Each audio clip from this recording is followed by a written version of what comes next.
is a test recording.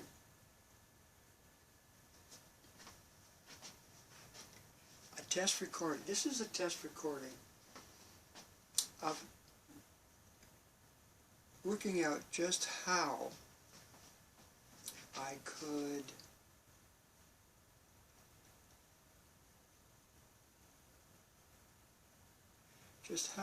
make a proper recording for a Toastmasters presentation.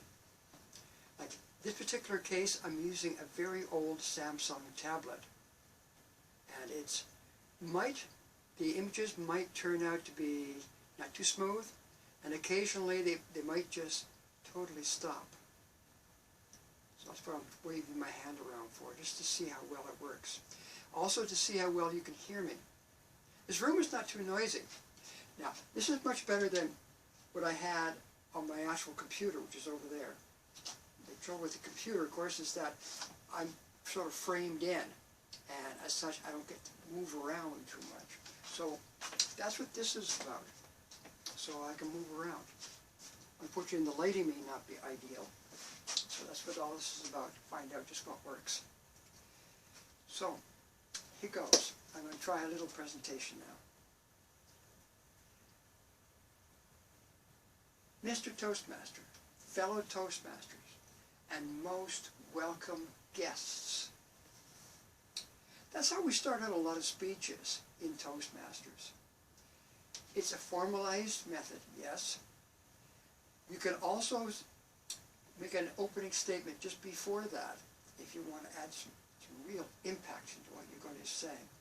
But generally, you start out with that sort of standard formula.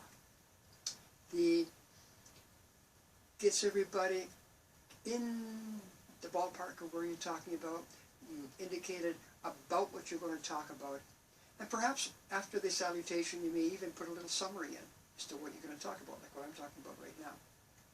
You may also find an opportunity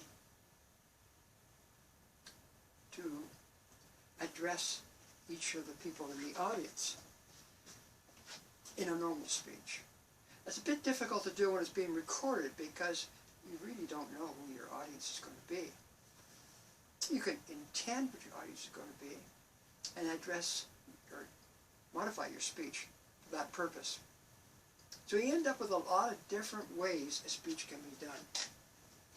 If you want to get in and make a point, do eye contact, you can do what I'm doing right now. Or if you want overall gestures to be visible, or if you want to do some staging, to say one point, and to say another point, or maybe to make a midpoint. So that sort of complements the two. There's stagings about it. Sometimes you can even distance yourself a little bit from a point, or get right in there on what you want to say. There's all various different ideas about how you could do it.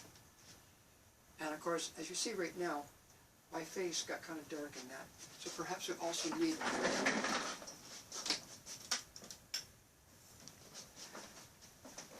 to give a bit more effort into just what is good lighting. Right now I have a bright window over here, and I have a bright light coming from my desk. But it doesn't quite work. My ceiling light works pretty good if I stay back about here. But now my features are so small, perhaps it's difficult to tell whether or not I'm smiling. So those are all the things you have to work out in advance if you're going to make a speech, especially if you want something recorded. So that's basically it right now. Again, this is just a trial to see just how well this works. Various different ideas were talked about, how to move, whether the picture is going to do some strange things. And of course, keep in mind too that when you're putting your hand closer and closer to the camera, see how disproportionately large it seems to be? Or small, depending on what you're doing. So there's so many different things in video land you have to keep into account.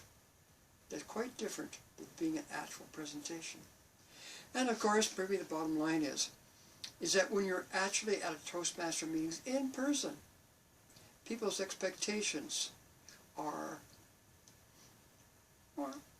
what they're used to at a Toastmasters meeting where you're face-to-face.